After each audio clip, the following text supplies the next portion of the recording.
And this is the first hands-on video K100 Pro Max. So what you think about this design? The Hero colorway features a deep burgundy finish paired with a color-matched curved metal frame.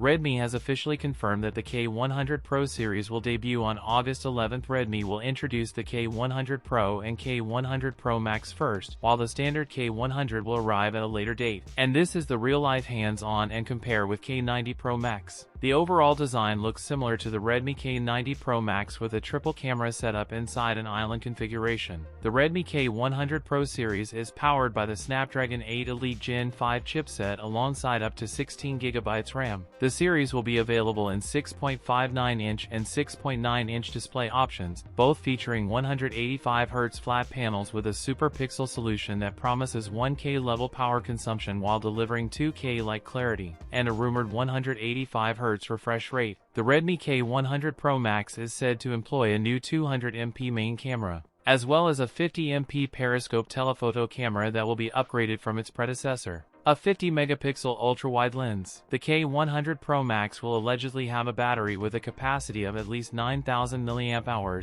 with support for 100W wired charging, 50W wireless charging. Globally, the Redmi K100 Pro and Pro Max are expected to get rebranded as Poco F9 Pro and F9 Ultra. That's it for today's video. If you enjoyed it, don't forget to like, comment, and subscribe for more content. Thanks for watching, and I'll see you in the next one.